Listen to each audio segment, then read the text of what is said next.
A lot of the websites, systems, applications that we use, people can't do what they want to do efficiently.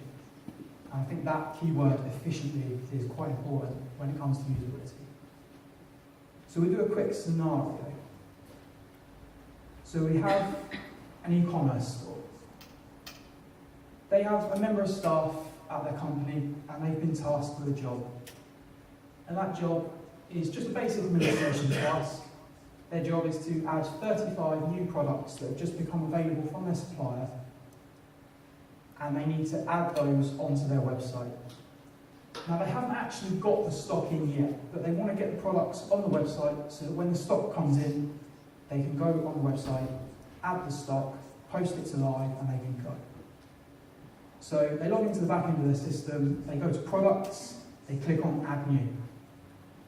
They've got the list of the products that they need to add, they type out the information that they have for the rest of their products, they press save. They get an error. The error that they get is this product cannot be saved. So that's an awful, awful error message. They spend 5 minutes trying to figure out why they can't save this product. So they're scrolling up and down the page, they're pressing save 3 or 4 times, trying to figure out what's going wrong. Then that's when they notice a small red border around the upload button for the image for the product. And they also notice that there's a little tiny red star next to the text that says image. The problem that they have is that they can't actually take the photographs of these products until they receive the stock through into their warehouse. So the member of staff, they come up with a solution. This is 10-15 minutes worth of thinking, that's all time added out, that it's just costing them time in their day. So the solution they come up with, they Google and they find an image coming soon placeholder image. They then press save, they manage to save that product. Is that a solution? They're sort of having to work around the system. It's not necessarily a solution, so it's a workaround. They're actually having to almost trick the system to be able to do what they want to do. So what were the problems there? Well, as I mentioned, there was the terrible error messages. They were worded badly, or in this case, no information at all. What they could say is, you cannot save this product as an image is a required field. They could even go as far to sort of scroll you down so that you can see that field very quickly and then realise that that's where you've made a mistake. There could also be problems with the form validation, but there probably wasn't in this case, because I would imagine that for the front end of the website, when you actually see the products, an image could be a required field. You do need the image.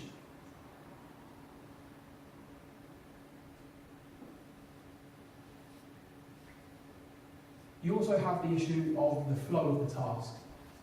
So they've got 35 products they need to add. Is it really the most efficient way for them to be adding that many products in a form where they add one product at a time? Is this a repeated task that this member of staff has to do? Would it be easier for them if they had a bulk ad form? Would it be easier for them if they had an importer that just took the data in the format that they received it from their supplier and imported them straight onto the website? But these aren't the only problems you could have. You could have issues with the device sizes. You could have many different sort of mobile phones, tablets, people looking at your things on all sorts of devices. With these devices, you also have issues with how the user interacts with them. Some people have bigger fingers than others. You obviously interact with the page to sort of travel through the page differently. You scroll using sort of your finger rather than the edge of the screen, so there's a click involved.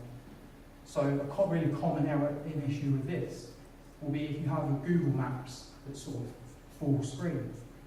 By the default settings of a Google map, when you sort of scroll through the page, you would then start just scrolling through the map.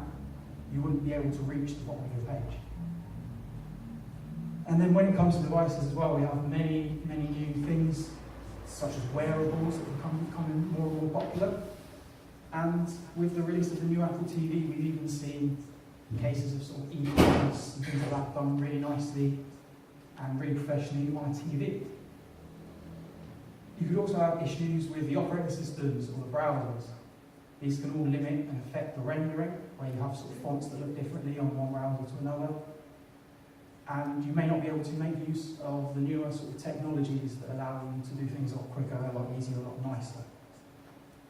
And you can also have many issues with transfer speeds, which when you have people either browsing through mobile telephones over a 4G connection, or much less than 4G in a lot of cases, you can have issues when you sort of load fonts or JavaScript libraries, where you can even get it to such an extent as you see no text on your page for sort of a good 10 seconds in some cases, which is obviously unusable. So, as a developer, what are the things that we're doing wrong? Or why are we doing these things wrong? So, we can spend too much time looking at the same system. The complexities of the system just become the norm, what you're used to.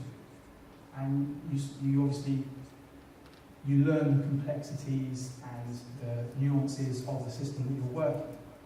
We know that if we need to create a new login for an application that we've built, you'd create a new person, for example. And in that person, they have a password field. And then you log into the website using the email that is attached to that person. We also know that products have to have an image because we agreed with the product owner that the page doesn't look right without an image. But was it ever considered that the products may need to be added earlier, prior to be able to take in the image, or prior to them even being sort of set live on the web page?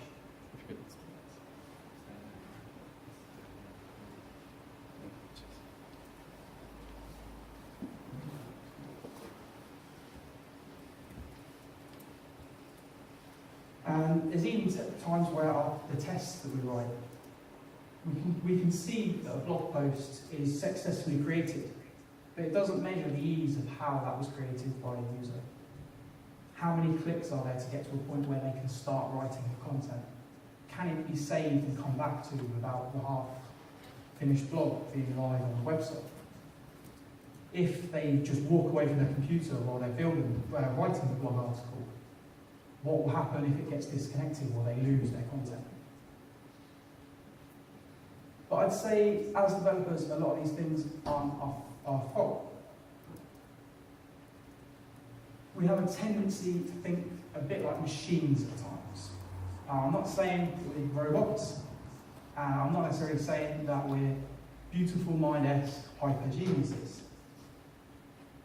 But often we just build our applications so that they make sense to how we would interpret the data. We tend to break things down into classes and into objects and effectively just data. But that isn't how our users would interact with this data. They will think about it in however their business terms would consider this data. We may hear some developers saying things like this: isn't usability the designer's job? If it was designed right in the first place, would we have these issues? But the responsibility is not solely on them.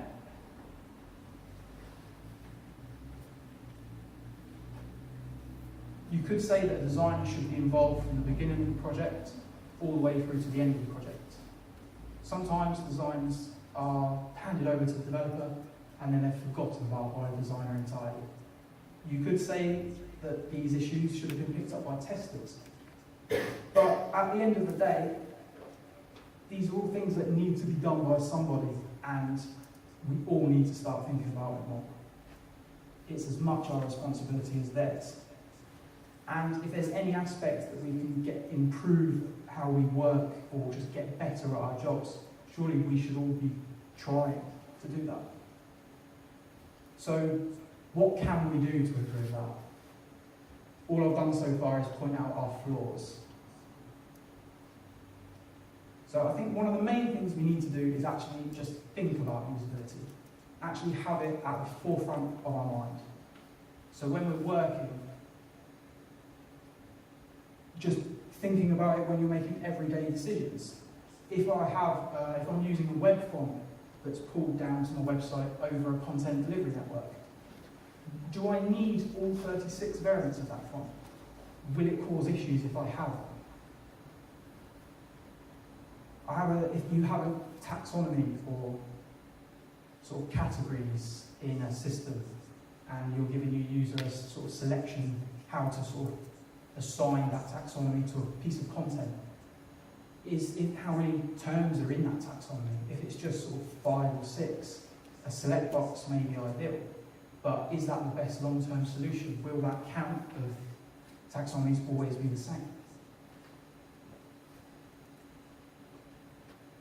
And usability should be thought about during all phases of the design, of the development, of the design, of the entire project. And we should have these discussions with the designers and the product owners. Can we get away with a full-size background image without sacrificing too much performance? Can we get the file size of that image down enough without it killing the quality of the image? Would it be better to come up with an alternative design altogether? Does this element that we've designed for a website work on mobile? How can we adapt that to better fit mobile, or would it be better to just change it entirely? So I think it's about keeping it in the forefront, thinking about it during all stages. I'd also say that it's all about the users. So you should learn about the people that use your system. Who will be using your application? Learn what it is that they intend to get out of your application.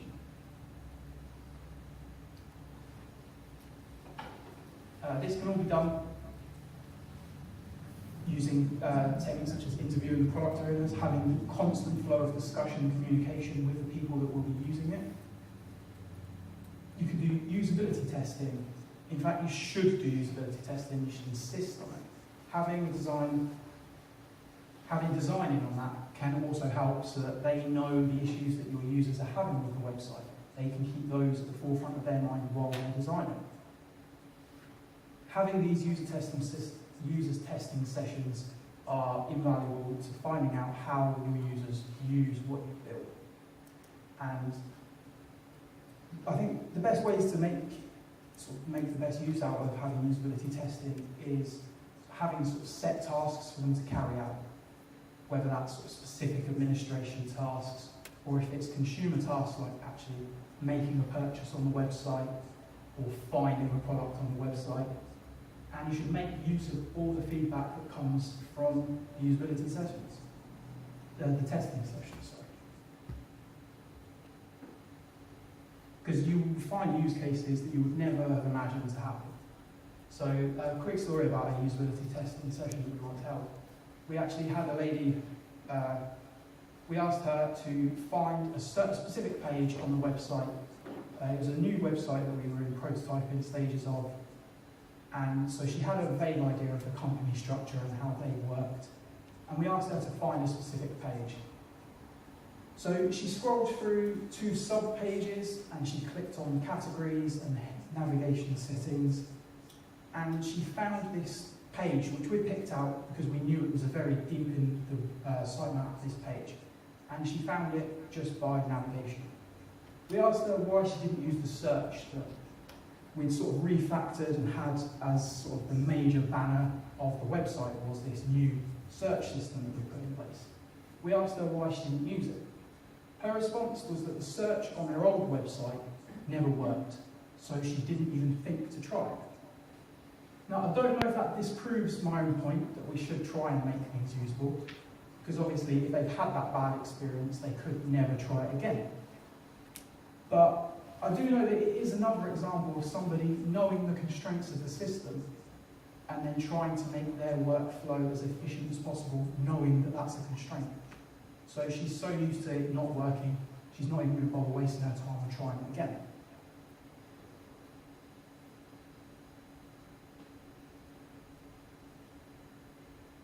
So at the end of the day, what you want to do is use this testing, use the feedback, find out where they're having issues and help them get to where they want to go faster. And this can work always. It's not just on the sort of in the terms of the people that are using the system you're building. It's also for their clients, their consumers or their customers, and making sure that they have a very nice workflow of how they would go about using the website or making the purchase or doing whatever it is that the company wants them to do. So that sort of moves me on to this point, which is you should focus on the tasks that the users need to carry out, rather than the things that exist in the system. So when people use your application, they want to do something. They know what their task is, they know what they want to achieve and get out of using your system. They're not necessarily thinking in terms of sort of create, read, update, or delete of an item, which is sort of an example of a basic thing they might want to be doing. Many of the things that they're trying to do are a lot more complex. They could be, I can't remember the example off the top of my head actually, I'm not remember for that. But they could be doing things a lot more complex.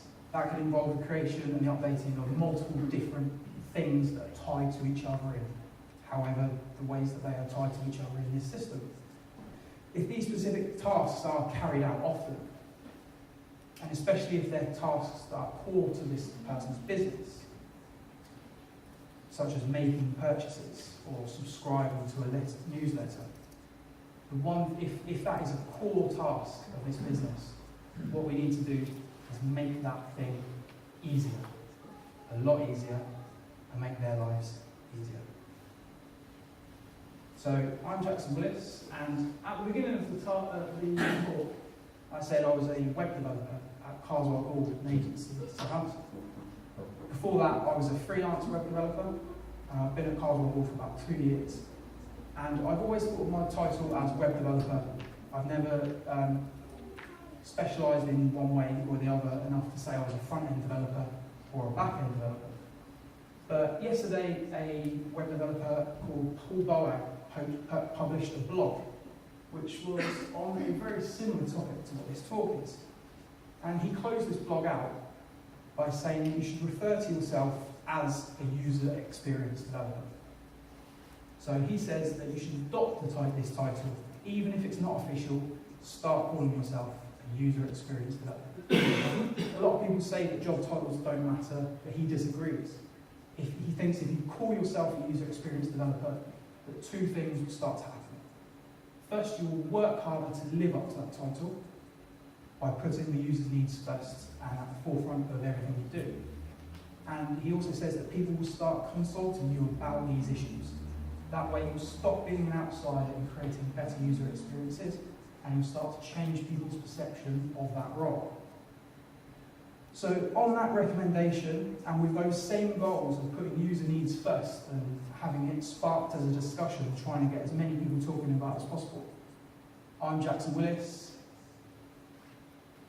and I would say I'm a user experience developer. Thank you. Does anyone have any questions?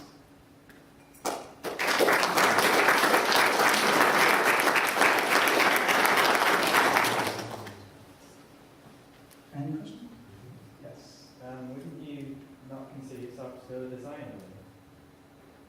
A design? Yeah. You're doing like design decisions and then developing on those decisions. I always design decisions though. Well, that's my question. I think it's a case of, in the small team that you have, working with what you've got. So, not necessarily saying that the designers are bad and they don't do it. It's a case of, if they're busy, if it's things that you're noticing, just do it right. A lot of the time, yeah, it could be the designer's fault, but a lot more of the time, developers will end up getting the blame when things don't work properly. So why don't we just try to do it better? Does that make sense? Is that an answer? I think it is, but sorry. Anyone else? No, okay, thank you very much. So what I'm going to be doing now is trying to